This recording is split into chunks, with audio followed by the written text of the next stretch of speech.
So I've just been doing a lesson with a student going, back on these arpeggios up and down the neck in the key of A. So our A dominant 7 arpeggios. And we've got to the position from the, we've gone from the E shape into the D shape. Then we've been going down the D shape.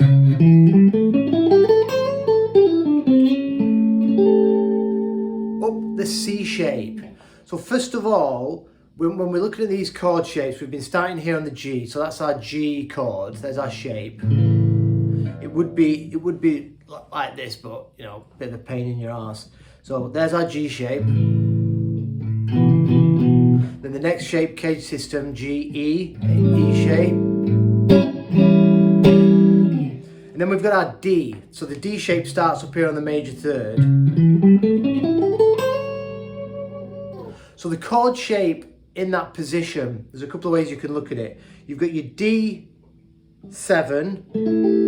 which is like a backwards D, and your first finger on the A root, on the 7th fret of the D. And then you've got this A major shape here, so it's like a D but brought right up to an A major, but you'd have to put a root here as well, so you get this again, which is a bit of a nightmare, but there's a nice chord to put in that position. So you get your first finger on the 7th fret of the D, your root, then reach over with your middle finger, grab the major third on the low E on the 9th fret, then ring finger 9th fret also on the G, and then our pinky gets on the root 10th fret of the B. And that's a really nice A major. And that's a good way, let's drop my pick. That's a good way to visualize this arpeggio that sits here in between the E shape and the C shape. You've got this right in the middle. Forget the A string, it's muted. So nice sounding chord, the arpeggio.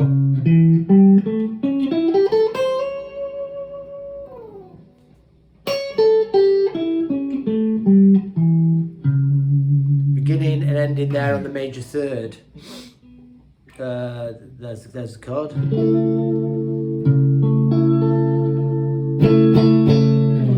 Nice sounding chord. So from the D, it takes us into the C shape, which is where I've just got up to in this lesson with the students. So that's where we're going to concentrate on now. We're going to go down the, so this pattern, this exercise that we've been, if you've been following, we go down, we start on the G shape. That's our first available bar chord.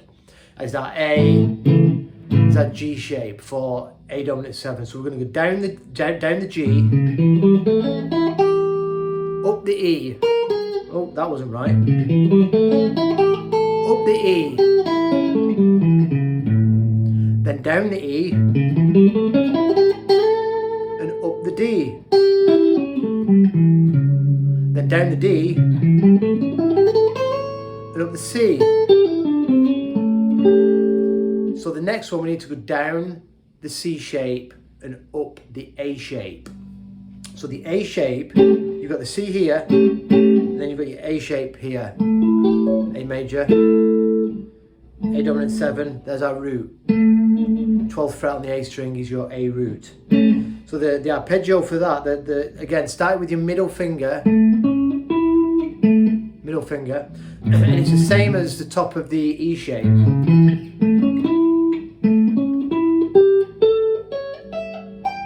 There's our flat 7, 15th fret of the high E. So that's the shape we want to be coming up. So you go down the C. When you get to the 5 here, slide up to the flat 7 with your third finger, ring finger, then come back up the A shape.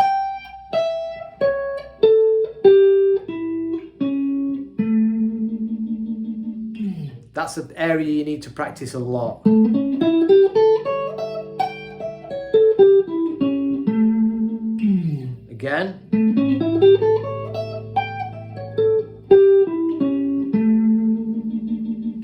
practice that. Then we need to go down the A shape and up the G. So the G, we started this whole exercise going down the G. So octave higher, the G starts here on the 17th fret, same as this, exactly the same, but obviously up here it's a bit closer together. There's the G shape. So we need to be coming up that shape. We've gone down it there, we need to come up it here.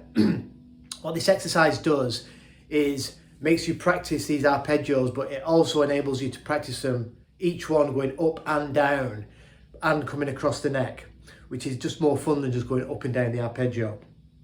So we've got, we're going down the C, into the flat 7 of the A shape here,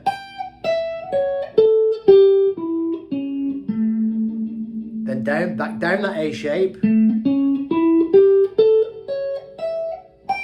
back into that flat 7, slide up to our A root, and then that puts us at the top of our G shape. So then we need to come up the G.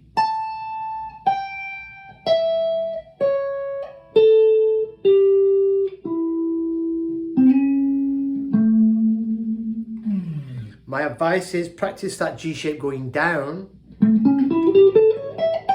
so you're comfortable with it. Same fingers.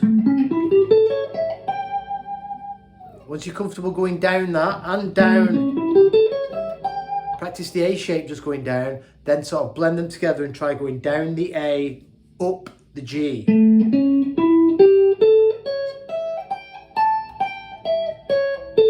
Now there's that stack that we encountered when we go down the A, and we get them two notes next to each other. That's what we do here with our first finger coming up the G.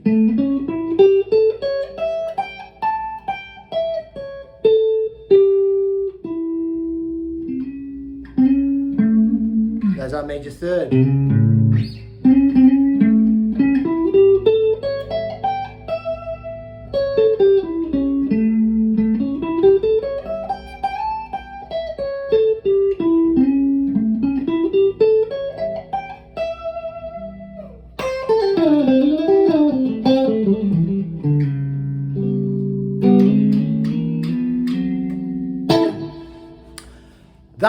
That will take you, that will complete the whole exercise. So I'm going to go slow. I'll slowly go through the whole exercise, and I'll try not to make any mistakes, which will be full circle. Which will you'll start going down the G, and you'll finish coming up the G. You can go further if you want, because we know after the G we could come up the E.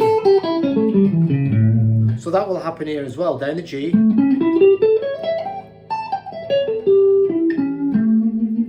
Getting right up into the dusty end then, and we start running out of guitar. So the whole thing.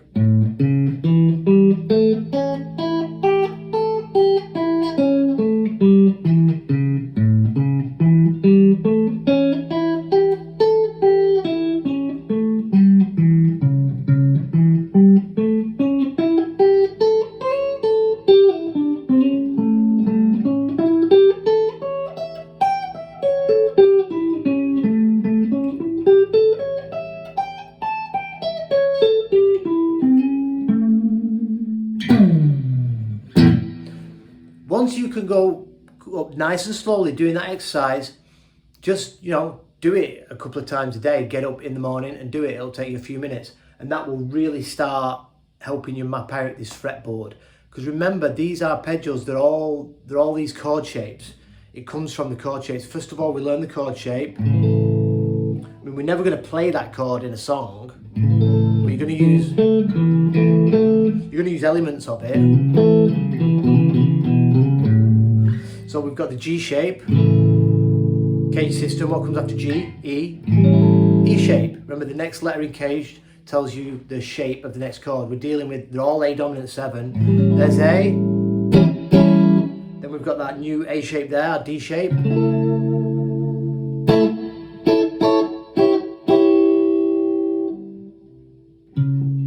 That's a good shape to get because it links together the arpeggios. then the C shape, then the A shape,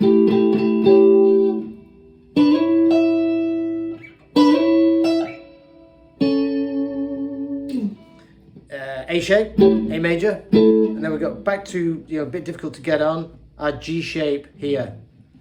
It's actually a bit of a nightmare, but there's your G shape. Yeah, nice one there, honestly.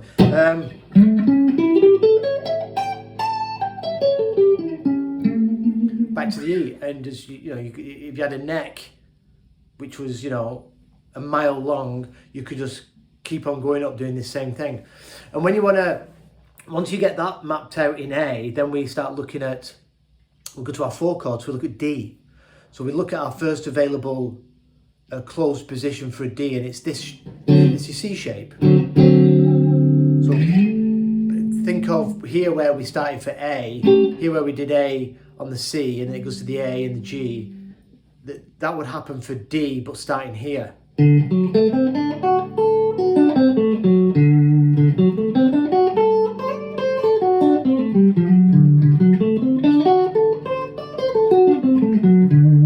Exactly the same. And then for E, once you've learned all the shapes for one chord, when you come to do the 4 and the 5 chord, or any other chord, it's exactly the same. We just plug it in a different spot. And but once you start practicing the A, you just get that snowball effect of the more you do it, the more you sort of see and understand. So when you come to do the D, talking a lot here, when you come to do the D, you pretty much fully understand it anyway. You just plug it in and away you go. The shapes, everything behaves the same. You just start in a different spot, but the pattern stays the same. All right, cool. Hope you got something from that. Anyone else watching, if you wanna get in touch for a private lesson, just drop me an email. Or in-person lessons, or we can do stuff on Zoom. Diving deep into this stuff. I will get around to doing a long sort of lesson, doing this whole thing, but at the moment I'm just doing bits and pieces as I go through it with my students. And if you want to go back and learn this from the start, I do have the videos. If you just click on the videos link, you will see them all there. It's in no particular order, but there you go.